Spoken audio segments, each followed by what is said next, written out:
Ibnu Abbas radhiyallahu taala anhu berkata, ketika iblis diturunkan ke bumi, ia menikahi dirinya sendiri dan kemudian bertelur sebanyak 4 butir. Telur-telur itu ia tebarkan di segala penjuru bumi, sehingga di setiap penjuru bumi pasti terdapat setan-setan yang merupakan keturunan dari iblis. Ketika pertama kali Nabi Adam alaihissalam diturunkan ke bumi, Allah membuat Adam dan semua makhluk yang bernyawa yang ada di bumi tertidur. Sebelum ini mereka belum pernah merasakan tidur. Pada keesokan harinya, di hari Sabtu, saat Nabi Adam bangun di pagi hari, ia melihat matahari terbit yang membuat Nabi Adam merasa takjub. Tapi semakin lama matahari semakin meninggi dan membuat Adam merasa kepanasan, karena saat itu ia belum juga memiliki pakaian. Saat Jibril mendatangi Nabi Adam alaihissalam, Jibril memahami bahwa Nabi Adam merasa kepanasan. Lalu ia mengusap kepalanya dan tiba-tiba tinggi Nabi Adam yang semula sekitar 60 siku menjadi setengahnya. Diriwayatkan dari Imam Qatadah, Nabi Adam memiliki postur tubuh yang sangat tinggi, hingga ketika ia merasa haus, dia cukup mengambil awan dan memerasnya agar mengeluarkan air untuk diminum.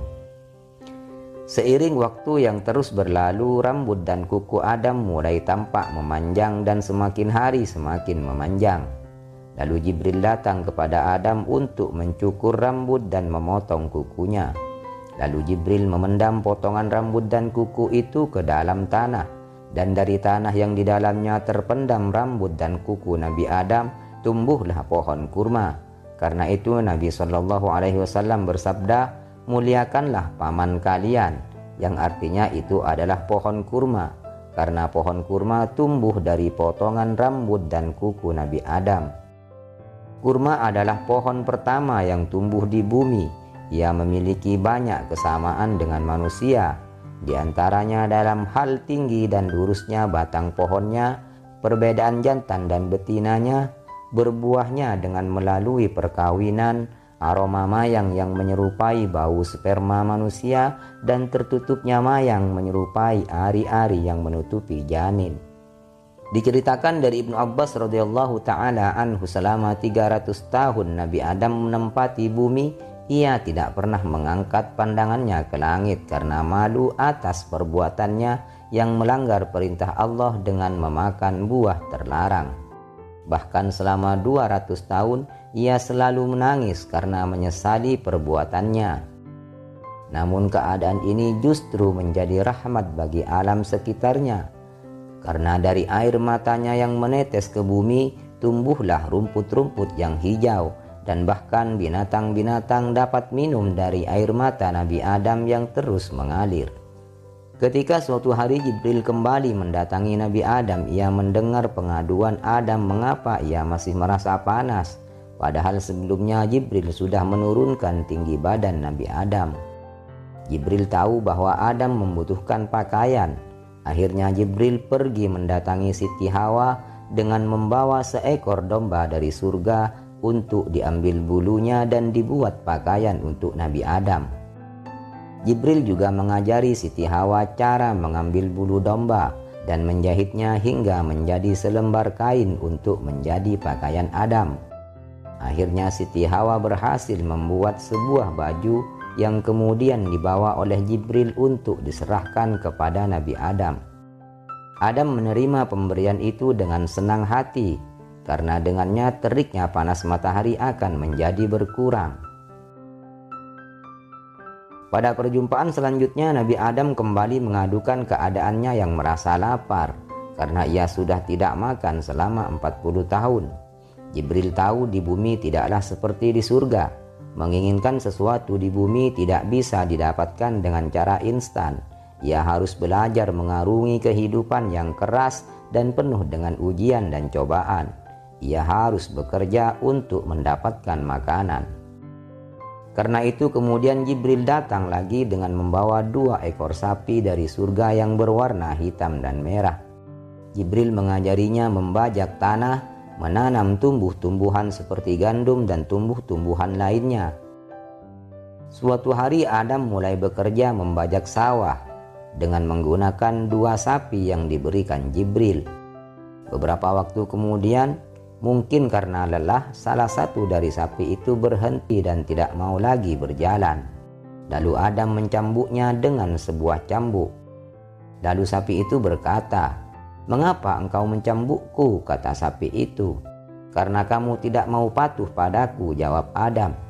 Lalu sapi itu berkata, "Sungguh Allah Zat yang maha lembut.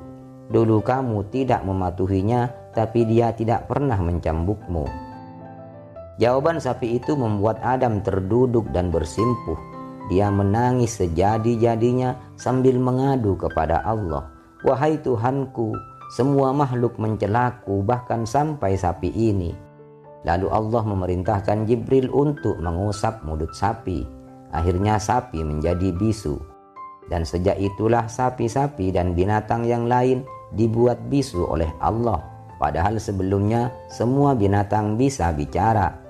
Mereka menjadi teman berbincang Nabi Adam saat pertama kali turun ke bumi. Mereka menguatkan Adam dan mengajarinya kehidupan sosial di bumi. Adam kembali melanjutkan menanam. Saat gandum-gandum itu ditanam, seketika gandum itu tumbuh dan mengeluarkan biji-bijinya. Jibril juga mengajari bagaimana cara menuai gandum dari tangkainya. Merasa sudah sangat lapar, Adam pun berkata pada Jibril apa dia sudah boleh memakannya. Lalu Jibril menjawab, "Bersabarlah wahai Adam." Lalu Jibril menunjukkan cara mengubah gandum itu menjadi tepung. Jibril mengambil 2 buah batu dan menggilis gandum-gandum itu hingga halus dan menjadi tepung. Melihat gandum itu sudah halus, Adam kembali bertanya apakah dia sudah boleh memakannya. Jibril menjawab, "Wahai Adam, bersabarlah dulu." Jibril lalu pergi sejenak dan kembali dengan membawa api neraka yang sudah didinginkan sebanyak 70 kali di sungai surga. Diceritakan Allah mengutus Jibril untuk meminta sedikit api dari neraka kepada Malaikat Malik, sang penjaga neraka. Malaikat Malik bertanya, "Wahai Jibril, berapa banyak yang kau minta?" "Aku minta sebesar buah kurma," kata Jibril. Lalu Malaikat Malik menjelaskan, "Jika aku memberikan api sebesar buah kurma, maka 7 lapis langit dan seluruh bumi akan meleleh dan hancur karena panasnya. Kalau begitu, berikan aku setengahnya saja," tawar Jibril. Malaikat Malik kembali menjelaskan, "Jika aku berikan api neraka seukuran separuh buah kurma, maka langit akan berhenti menurunkan hujannya, dan bumi akan mengering sehingga tidak ada satupun pohon yang dapat tumbuh di bumi." Mendengar penjelasan Malaikat Malik, Malaikat Jibril pun langsung menuju Allah untuk menanyakan berapa banyak api neraka yang harus dibawa ke bumi. Lalu Allah berfirman, "Ambillah dari api neraka sebesar dzarrah."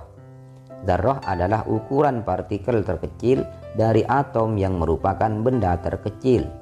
Selanjutnya api sebesar biji dzarrah pun diserahkan pada Malaikat Jibril. Namun Jibril merasa api itu masih terlalu panas untuk Nabi Adam. Lalu Jibril pun membawa api sebesar biji zarrah itu ke surga untuk didinginkan. Ia mencelupkannya pada 70 sungai yang berbeda yang ada di surga. Setiap celupan sebanyak 70 kali.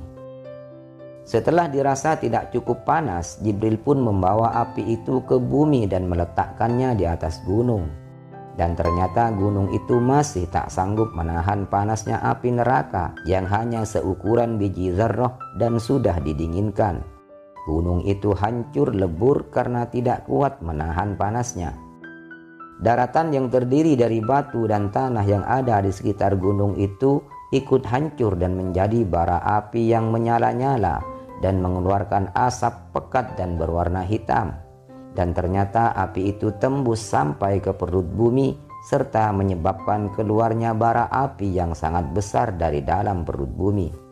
Api itu berwarna hitam pekat, bukan berwarna merah menyala seperti api yang ada pada saat ini. Karena api yang ada sekarang merupakan asap dari sisa-sisa api yang sudah membakar tanah dan batu serta yang keluar dari perut bumi yang kadarnya sudah sangat jauh berkurang dari sebelumnya. Kemudian Jibril membawa asap api itu kepada Nabi Adam dan mengajarinya bagaimana cara membuat roti dari gandum. Saat adonan tepung itu sudah selesai diproses dan menjadi sepotong roti, Nabi Adam pun semakin tidak sabar untuk segera memakannya. "Wahai Jibril, apakah sekarang aku boleh memakannya?" kata Nabi Adam. Jibril tahu Adam sangat merasa lapar, tapi ia ingin mendidik Adam agar menjadi orang yang sabar. "Tunggulah sebentar lagi, wahai Adam, sampai matahari terbenam, lalu kamu boleh memakannya, sehingga puasa kamu menjadi sempurna." Inilah yang menunjukkan bahwa Nabi Adam merupakan manusia pertama yang melakukan puasa di bumi. Waktu yang ditunggu pun tiba. Terlihat matahari mulai terbenam. Kini saatnya ia menikmati apa yang sudah diusahakannya. Roti yang sudah ada di hadapannya coba ia raih agar bisa segera menikmatinya. Dan di luar dugaan, roti yang sudah dalam genggaman ternyata jatuh dari ketinggian tempat Adam berpijak. Secara spontan Adam pun bergerak untuk mengejar roti itu. Saat itu Jibril berkata, "Wahai Adam, seandainya kamu bersabar dengan tanpa mengejarnya, niscaya roti itu akan kembali padamu dengan sendirinya." Diriwayatkan bahwa Nabi Adam alaihissalam tidak memakan semua roti itu. Ia menyisakannya untuk malam-malam selanjutnya. Ia khawatir kehabisan makanan dan harus merasakan siksa kelaparan. Hal ini membuat Adam ditegur oleh malaikat Jibril. "Wahai Adam, seandainya kamu tidak menyimpan makanan itu, niscaya anak cucumu nanti tidak akan menyimpan makanan karena khawatir akan kelaparan." Dan benar saja kita bisa melihat hari ini, hampir semua dari kita selalu menyimpan makanan atau bahan makanan sebagai persiapan untuk masa-masa yang akan datang. Diriwayatkan pula ketika Nabi Adam selesai memakan rotinya dan sudah merasa kenyang, ia merasakan perutnya sakit. Padahal ketika di surga dia tidak pernah merasakan hal semacam itu setelah makan. Maka ketika Jibril datang menemuinya, Nabi Adam mengadukan keadaannya kepada malaikat Jibril. Lalu Jibril menghampirinya dan membelah bagian belakang Nabi Adam sehingga ia dapat melakukan buang air besar dan buang air kecil dari lubang itu. Ibnu Abbas radhiyallahu ta'ala anhu juga menceritakan bahwa ketika Nabi Adam merasa sangat lapar, ia lupa akan ingatannya bersama Siti Hawa. Namun ketika ia kenyang, ingatan itu kembali muncul dalam pikirannya. Suatu hari ketika Jibril menemui Adam untuk kesekian kalinya, ia menanyakan keadaan Siti Hawa. "Wahai Jibril, bagaimana keadaan Hawa? Apakah dia masih hidup ataukah sudah mati?" Jibril menjawab, "Dia masih hidup dan keadaannya lebih baik dari kamu. Karena dia hidup di daerah pesisir, dia bisa dengan mudahnya mendapatkan makanan berupa ikan yang bisa ditangkapnya." Ia pun memuji Allah karena merasa senang dengan keadaan istri tercintanya. Lalu Adam menceritakan bahwa malam ini ia bermimpi bertemu dengan Siti Hawa. Jibril pun memberikan kabar gembira dengan mimpi itu. "Wahai Adam, berbahagialah atas apa yang Allah perlihatkan kepadamu dalam mimpi itu, karena kamu akan segera bertemu dan berkumpul kembali dengan Hawa." Diceritakan ketika Nabi Adam bertaubat kepada Allah, ia memohon dengan kalimat yang belum pernah Allah ajarkan. "Wahai Tuhanku, dengan kebenaran Muhammad maafkanlah dosaku dan kesalahanku."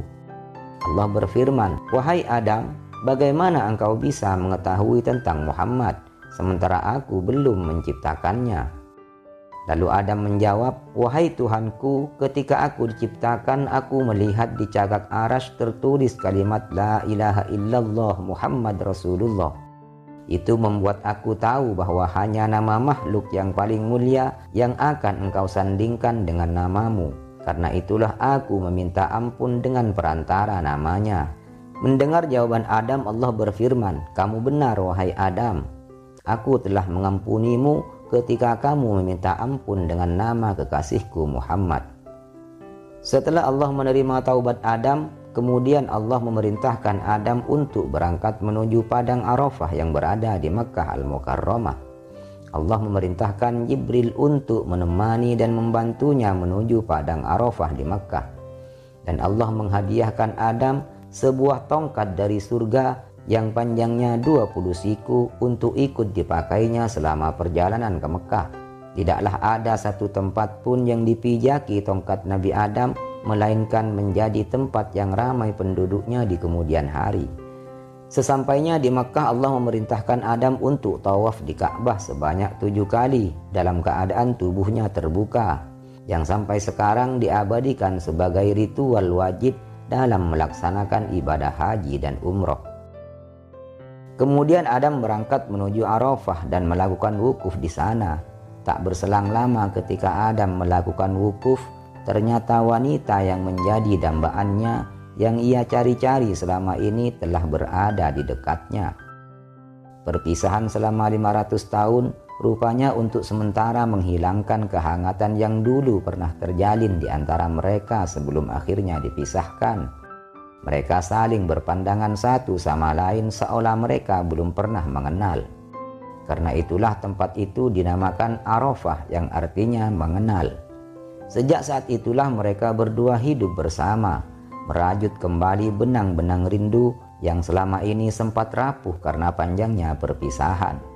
Rasa rindu yang lama terpendam kini bisa mereka ungkapkan dalam peluk hangat yang telah lama dinanti. Mata Adam berkaca-kaca mengungkap syukur atas nikmat yang selama ini ia dambakan. Dengan mulut bergetar Adam berkata, "Aku merasa telah menemukan kembali sebagian dari diriku yang telah lama hilang. Sekarang aku tidak akan lagi kesepian." Lalu dengan suara lembut dan terbata-bata, Hawa menatap pasangannya itu sambil berkata, "Adam, kehadiranmu membuat segalanya terasa lebih indah dan sempurna." Adam kembali berkata, "Sekarang kita akan selalu bersama, mengarungi hidup ini dalam suka dan duka, menghadapi ujian dan cobaan bersama. Aku merasa akan lebih kuat jika bersama denganmu." Hari-hari mereka lalui bersama, mereka berbagi kisah dan pengalaman, dan tentunya hikmah dan pelajaran yang telah mereka petik selama mereka terpisah. Di setiap saat dan kesempatan, mereka selalu lewatkan bersama dengan balutan cinta kasih. Mereka merasa lebih dekat dan semakin memahami satu sama lain.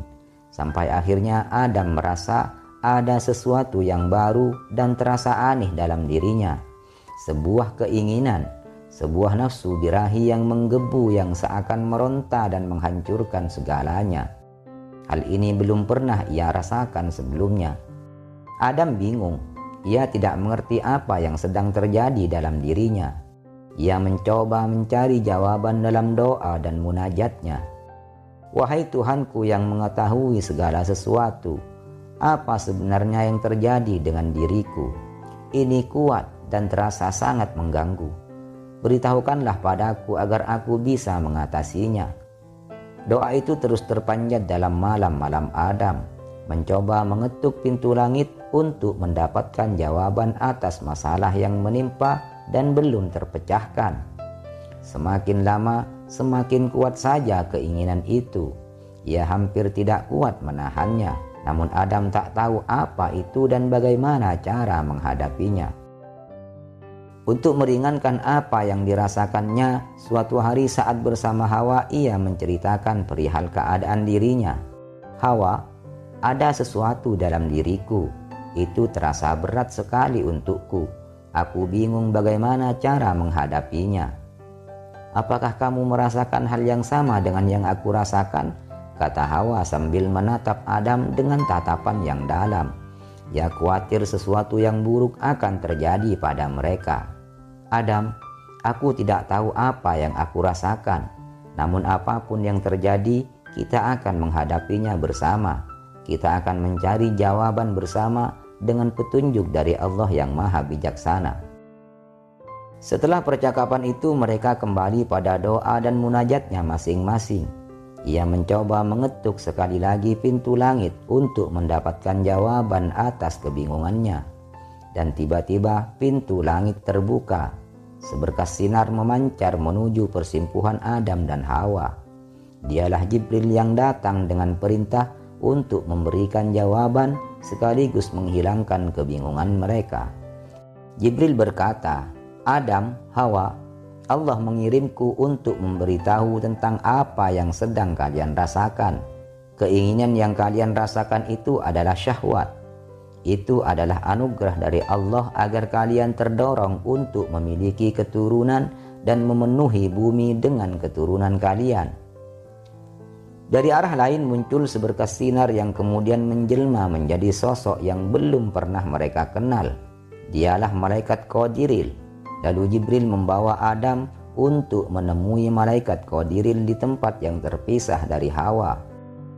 Malaikat Qadiril lalu berkata, "Adam, aku diutus oleh Allah untuk mengajarkanmu tentang cara berhubungan dengan Hawa hingga menghasilkan keturunan." Setelah Adam siap mendengarkan, malaikat Qadiril mengajarkan dengan lembut dan bijaksana tentang proses reproduksi hingga mendapatkan keturunan. Adam pun mendengarkan dengan seksama, tapi ada ketakutan dalam diri Adam bahwa proses itu akan menyakiti Hawa. Ketakutan ini ia utarakan pada malaikat Qadiril dan malaikat Jibril. "Bagaimana jika ini menyakiti Hawa?" kata Adam. Matanya menunjukkan kekhawatiran terhadap orang yang sangat dicintainya itu. Jibril pun menjawab, "Adam, Allah menciptakan segala sesuatu dengan hikmah. Ada masa di mana kalian merasakan sakit. Ada pula masa di mana kalian merasakan keintiman yang mendalam dan kebahagiaan." Malaikat Qadiril pun lalu berkata, "Pergilah pada Hawa, jelaskan semua ini padanya dan dengarkan dengan baik apa yang dia ungkapkan dari perasaannya. Lewatilah segala sesuatunya bersama-sama."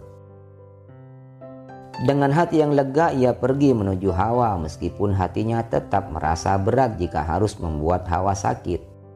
Suatu hari mereka berjalan-jalan bersama di suatu tempat yang indah, di bawah pepohonan yang rimbun dan bunga-bunga yang mekar indah. Dalam suasana yang syahdu itu, Adam menarik nafas panjang, mengumpulkan keberanian untuk menyampaikan apa yang telah dikatakan oleh malaikat Jibril dan Qadiril. Setelah dirasa cukup, Adam pun mengatakan semua yang telah dijelaskan oleh kedua malaikat itu di waktu sebelumnya tentang bagaimana mereka bersatu sebagai pasangan dan menghasilkan keturunan. Setelah dirasa jelas, Adam melanjutkan dengan mengungkapkan kekhawatirannya. "Hawa, aku khawatir ini akan menyakitimu. Aku tidak ingin ada yang menyakiti dan membahayakanmu."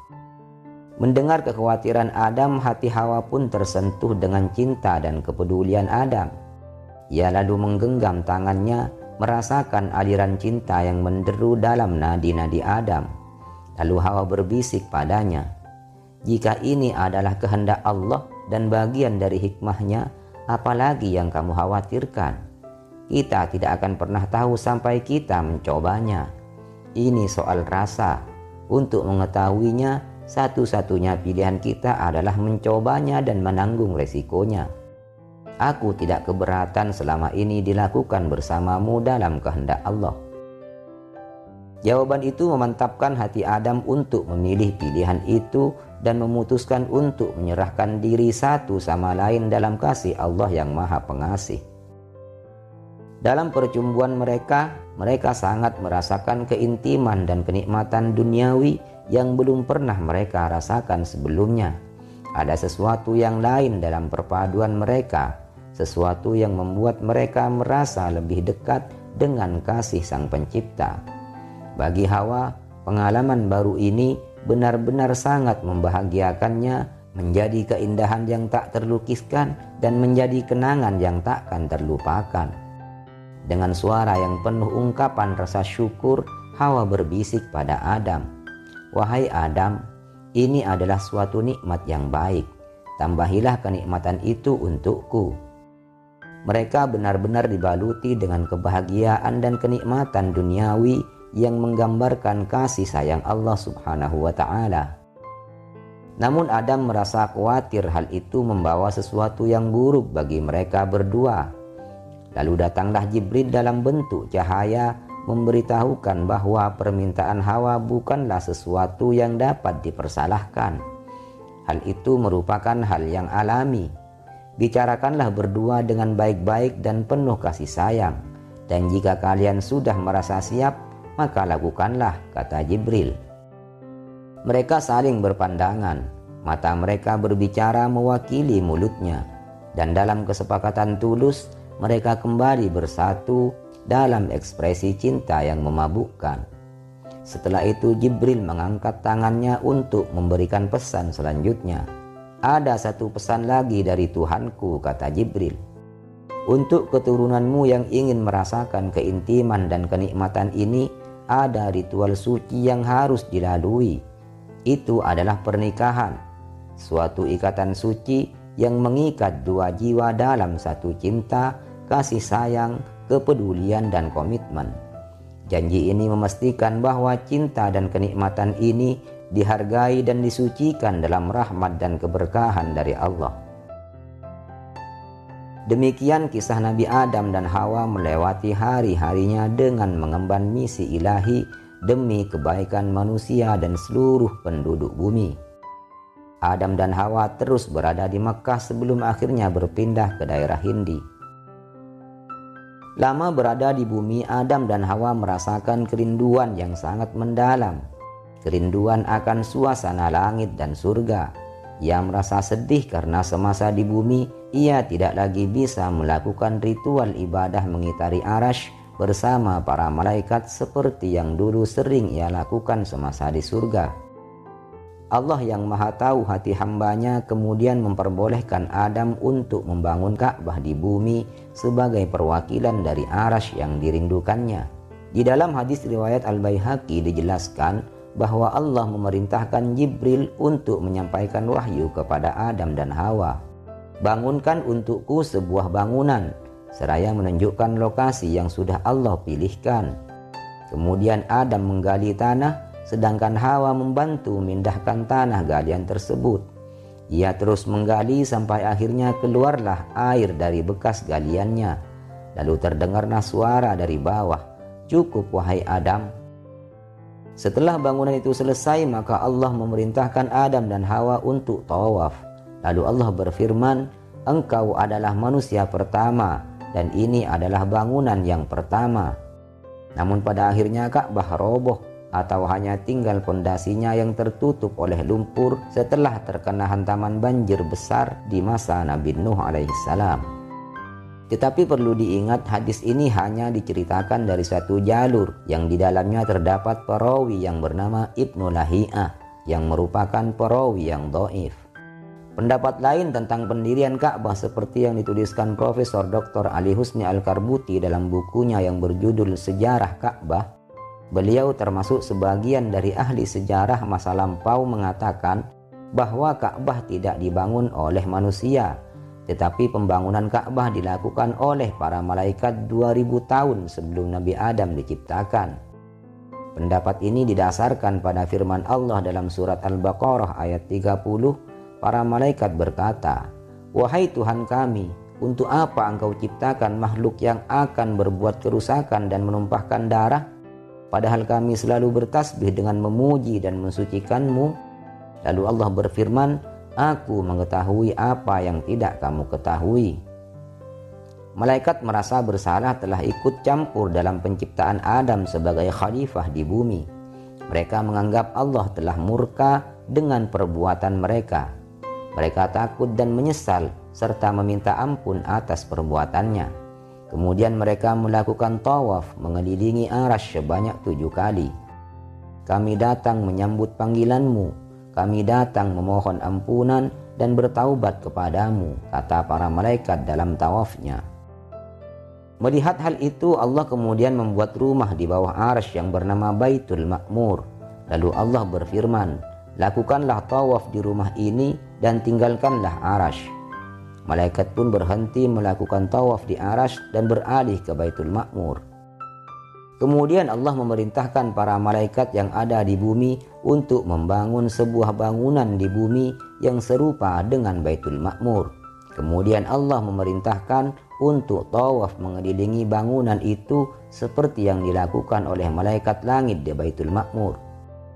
Sementara riwayat dari Abul Walid Al-Azraqi menerangkan, suatu ketika Allah berfirman, "Dirikanlah untukku sebuah bangunan yang bentuk dan nilainya serupa dengan Baitul Ma'mur." Lalu Allah memerintahkan semua penduduk bumi untuk tawaf di rumah itu seperti yang dilakukan penduduk langit di Baitul Ma'mur. Dan Abul Walid menegaskan bahwa kejadian itu terjadi jauh sebelum Adam diciptakan. Sedangkan dalam riwayat lain, Ibnu Qutaibah dalam kitab Al-Ma'arif menyatakan bahwa yang pertama kali membangun Ka'bah adalah Nabi Syith, yaitu putra kesayangan Nabi Adam yang kemudian diangkat menjadi nabi setelah Nabi Adam. Dikatakan bahwa Syith adalah putra Nabi Adam yang paling utama dan paling mulia. Beliaulah yang menggantikan ayahnya baik sebagai nabi atau sebagai bapak manusia, karena manusia yang ada sekarang berasal dari keturunan Nabi Syith. Demikian kisah pembangunan Ka'bah diperselisihkan para ulama, apakah yang membangunnya adalah manusia ataukah para malaikat. Namun yang jelas, yang pertama kali membangun Ka'bah bukanlah Nabi Ibrahim seperti yang banyak diceritakan. Nabi Ibrahim hanya berperan meninggikan bangunannya bersama putranya Nabi Ismail alaihi wassalam, seperti yang dijelaskan dalam surah Al-Baqarah ayat 127. Wa idh yarfa'u Ibrahimul qawa'ida minal baiti wa Ismail Rabbana taqabbal minna innaka antas sami'ul alim. Dan ingatlah ketika Ibrahim meninggikan dasar-dasar Baitullah bersama Ismail, seraya berdoa, "Ya Tuhan kami, terimalah daripada kami amalan kami. Sesungguhnya Engkaulah yang maha mendengar lagi maha mengetahui." Selain itu merujuk pada surah Ali Imran ayat 96 yang artinya, sesungguhnya rumah ibadah pertama yang dibangun untuk manusia adalah Baitullah yang berada di Bakkah atau Makkah yang diberkahi dan menjadi petunjuk bagi seluruh alam. Kata wudi'a linnas yang artinya dibangun untuk manusia menunjukkan bahwa yang membangun Ka'bah itu bukan manusia, karena tidak dikatakan dibangun oleh manusia, tetapi dibangun untuk manusia. Sehingga pendapat yang lebih dekat dengan kebenaran adalah pendapat yang mengatakan bahwa yang membangun Ka'bah bukanlah para manusia, tetapi para malaikat jauh sebelum Adam diciptakan.